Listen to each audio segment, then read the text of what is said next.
ভালো করে শোনেন। রাসূলুল্লাহ সাল্লাল্লাহু আলাইহি ওয়াসাল্লাম বলেছেন, যখন আমার উম্মত এই 15টা পাপে লিপ্ত হবে, এই 15টা পাপে লিপ্ত হবে, তখন তাদের উপর আল্লাহর পক্ষ থেকে আযাব এবং গজব আসতে শুরু করবে। হাদিস আসলে অনেক আছে, কিন্তু সবগুলো বলার সময় থাকবে না, আমি মূল কয়েকটা বলছি, এগুলোর মধ্যে সব পড়ে যাবে ইনশাআল্লাহ। যখন আমার উম্মত এই 15টা কাজ করবে, তখন তাদের উপরে আল্লাহর পক্ষ থেকে আযাব এবং গজব অবধারিত আসবে। ইসলাম ধর্মে যদি আপনি খুশি থাকেন তাহলে ভিডিওটিতে একটি লাইক ও চ্যানেলটি সাবস্ক্রাইব করতে ভুলবেন না। এক নাম্বার পাপ যখন এই উম্মতের মানুষ করবে, যখন তারা গনিমতের মালকে ব্যক্তিগত সম্পদ মনে করবে। গনিমতের মাল বোঝেন? রাষ্ট্রীয় সম্পদ, পাবলিক প্রপার্টি, এটাকে যখন মানুষ ব্যক্তিগত সম্পদ মনে করে ব্যবহার করা শুরু করে, এটা কি মিল পাওয়া যায়? আচ্ছা। 2 নাম্বার, যখন কারো কাছে আমানত রাখা হবে, আমানত, এবং সে এটাকে ব্যক্তিগত সম্পদ মনে করবে। বুঝতে পারছেন? আমানত রেখেছে, এটা খেয়ানত না করাটাই কর্তব্য, কিন্তু এটাকে যখন ব্যক্তিগত সম্পদের মতো মানুষ ইউজ করবে, শেষ করে ফেলবে, নষ্ট করে ফেলবে, তখন আল্লাহর আযাব আসবে। 3, যখন মানুষ যাকাত আদায় করাটাকে জরিমানা মনে করবে, যাকাত দিতে চাইবে না, যাকাতটাকে জরিমানা মনে করবে। কি সমস্যা, কি বার্ডেন, যাকাত আবার দেওয়া লাগে কেন? আমরা তো ট্যাক্স দেই। যাকাতকে মানুষ জরিমানা মনে করবে। একটু চিন্তা করে দেখবেন যে বাংলাদেশে কত পার্সেন্ট মুসলিম নামাজ পড়ে আর কত পার্সেন্ট মুসলিম যাকাত দেয়। শুধু যাকাতের টাকাগুলো যদি আমরা একত্রিত করতে পারতাম, বড় বড় মেগা প্রজেক্ট করা সম্ভব ছিল, অনেক বড় বড় প্রজেক্ট করা সম্ভব ছিল, অনলি যাকাতের টাকা দিয়ে। আর যাকাতের টাকা এক বছরে শেষ হয়ে যায় না, পরের বছর আবার ঘুরে আসবে। ঠিক আছে, ইসলামিক ইকোনমিক্সের বেসই হলো যাকাত। এটা নিয়ে আমরা ইনশাআল্লাহ আরেকদিন কথা বলব। 4 নাম্বার, যখন স্বামী, সমাজের স্বামী যারা আছে, এরা স্ত্রীদের আঁচল ধরে থাকবে। বুঝতে পারছেন? স্বামী স্ত্রীর আঁচল ধরে থাকবে, মানে স্ত্রীর অনুগত, স্ত্রী যা বলবে তাই। আচ্ছা, গায়রত নাই, মানে স্বামী পুরুষত্বের গায়রত নাই। 5 নাম্বার, যখন সন্তান মায়ের অবাধ্য হয়ে স্ত্রীর খেদমত করা শুরু করে, যখন সন্তান মাকে দেখবে না, স্ত্রীকে দেখবে। পাচ্ছেন মিল সমাজে? আচ্ছা। 6 নাম্বার, যখন বাবার পরিবর্তে, পিতা, বাবার পরিবর্তে মানুষ বন্ধুদেরকে সম্মান করা শুরু করবে। বাবাকে সম্মান করবে না, ফ্রেন্ড সার্কেলকে সম্মান করবে। সুবহানাল্লাহ। এরপরে আসেন 7, যখন, আমার কথা রাগ করেন না, এটা হাদিসে আছে, যখন সমাজের নিকৃষ্ট মানুষদেরকে নেতৃত্ব দেওয়া হবে। এটা হাদিসে আছে, সমাজের নিকৃষ্ট মানুষকে যখন নেতৃত্বের আসনে বসাবে মানুষ, তখন সমাজে আল্লাহর গজব আসবে। হাদিস তিরমিজি 2211 নম্বর। এরপরে 8, নবী সাল্লাল্লাহু আলাইহি ওয়াসাল্লাম বলেছেন, যখন কোনো ব্যক্তিকে সম্মান করা হবে তার টর্চার থেকে বাঁচার জন্য।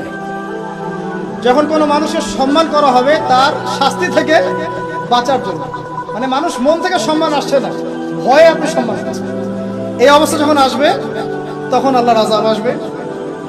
তারপরে 9, যখন মসজিদের মধ্যে, দেখবেন অনেক মসজিদ আছে বাংলাদেশে, মসজিদের মধ্যে হট্টগোল বেড়ে যাবে, মসজিদের মধ্যে হট্টগোল বেড়ে যাবে, আর মসজিদগুলো হবে চাকচিক্যময়, হেদায়েত উঠে যাবে। মসজিদ হবে চকচকা, তাজমহলের মতো এক একটা, কিন্তু হেদায়েত উঠে যাবে, মসজিদে হট্টগোল বেড়ে যাবে। 11, যখন পুরুষেরা রেশমি কাপড় পরবে, পুরুষেরা সিল্কের রেশমি কাপড় পরবে। পুরুষের জন্য স্বর্ণ আর রেশমি কাপড় পরা হারাম। এখন পুরুষের অনেকে স্বর্ণ পরে, রেশমি কাপড় পরে, এটা মহিলাদের জন্য জায়েজ। এরপরে 12, যখন প্রকাশ্যে মদ্যপান করা হবে, আর মদ্যপানের মধ্যে ভাই সিগারেটও পড়ে, আপনার গাঁজা, ইয়াবা সবই পড়ে। যারা প্রশাসনে আছে, আমাদের এখানে অনেক ভাই প্রশাসনে আছে, তারা জানে যে মাদকদ্রব্য নিয়ন্ত্রণ করতে তাদেরকে কত হ্যাসেল পোহাতে হবে। আর এমন এমন কেস আসে যে মানুষ আপনি কল্পনা করতে পারবেন যে আমি একবার বলেছিলাম যে এমন একটা যুগে আমরা বাস করছি যে এমন পাপ মানুষ করছে এখন, যা না কোনো চোখ দেখেছে, না কোনো কান শুনেছে, না কোনো মন কল্পনা করেছে। এমন পাপ করছে মানুষ। যখন প্রকাশ্যে মদ্যপান করা হবে, এবং লাস্টের দুইটা হচ্ছে 13, যখন বাদ্যযন্ত্রের সংখ্যা বেড়ে যাবে, বাদ্যযন্ত্রের চর্চা বেড়ে যাবে, এবং সর্বশেষ যখন গায়িকাদেরকে সম্মান করা হবে, এবং উম্মতের শেষের দিকের লোকেরা, মানে আমরা উম্মতের প্রথম দিকের লোকদেরকে গালিগালাজ করব। বুঝতে পারলেন? যখন মাদকদ্রব্য প্রকাশ্যে পান করা হবে, যখন আপনার রেশমি কাপড় পুরুষেরা পরবে, যখন বাদ্যযন্ত্র তৈরি করা হবে, চর্চা করা হবে, এবং গায়িকাদেরকে সম্মান করা হবে, এবং যখন এই উম্মতের শেষের মানুষেরা উম্মতের প্রথম দিকের মানুষদেরকে গালিগালাজ করবে। সাহাবীরা কি জানতো, আয়েশা রাদিয়াল্লাহু আনহা চরিত্র অমুক ছিল, এই ছিল, সেই ছিল, ইত্যাদি। এই কথাগুলো এখন আসে না। এই হাদিসে যে 15টা পয়েন্ট আছে, আমি বেশি হাদিস আনি না, আমি নিজে পড়েছি সবগুলোই, কিন্তু আনিনি বেশি হাদিস, এতগুলো বলার সময় নাই। এই একটা হাদিস কি যথেষ্ট না?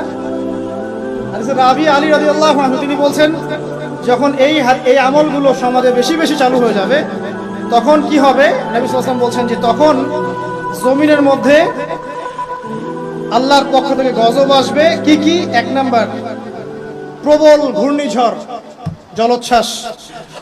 2, আগুনও বর্ষণ হতে পারে, হাদিসে আসছে। 3, ভূমিকম্প হবে বেশি বেশি। 4, মানুষের আকৃতি পরিবর্তন হয়ে যাবে, মানুষের আকৃতি পরিবর্তন হয়ে যাবে। এই হাদিসটা আমি আপনাদের জন্য এনেছিলাম। এরপরে আসেন, আরেকটা হাদিস আছে। এইটাতে যাওয়ার আগে আমি কোরআনের একটা আয়াতে যাচ্ছি, সূরা রুমের 41 নম্বর আয়াত। আল্লাহ পাক এই আয়াতে বলছেন আযাব নাজিল হওয়ার একটা কারণ, যাহারাল ফাসাদু ফিল বাররি ওয়াল বাহরি বিমা কাসাবাত আইদিন নাস, এটা একটা কারণ। জলে এবং স্থলে যত বিপর্যয় ছড়িয়ে পড়েছে, এগুলো মানুষের হাতের কামাই। তার মানে যত ফাসাদ ছড়াবে সবকিছু আল্লাহর পক্ষ থেকে নয়, এখানে মানুষেরও হাতের কামাই থাকবে। এখন আপনি দেখেন, পরিবেশ দূষণ করছে কারা? মানুষ। বনভূমি উজাড় করছে কারা? মানুষ। এই যে কার্বন মনোক্সাইডের পরিমাণ বাড়ছে বাতাসে, এগুলো কারা বাড়াচ্ছে? জিন, মানুষ। অর্থনীতির মধ্যে ফাসাদ কে করছে? সুদের মধ্য দিয়ে অর্থনৈতিক সিস্টেমে ফাসাদ কে ডেকে এনেছে? মানুষ। যাকাত বন্ধ করছি কারা? আমরা, তাই নয় কি? আপনি দেখেন সোশ্যালি যে সমস্যাগুলো হচ্ছে, এই যে জমি নিয়ে সমস্যা, আত্মীয়তার বন্ধন নিয়ে সমস্যা, টাকা পয়সার সমস্যা, পদের লড়াই, ক্ষমতার লড়াই, কারা করছে? জিন শয়তান, মানুষ। এটা হচ্ছে কোরআনের এই আয়াতের ব্যাখ্যা, যে জলে এবং স্থলে যত বিপর্যয়, এগুলো মানুষের হাতের কামাই। তার মানে মানুষেরও এখানে প্রচন্ড রকম দোষ আছে। অন্যথা আল্লাহ পাক তো আর এখানে এমনি এমনি গজব পাঠাতেন না।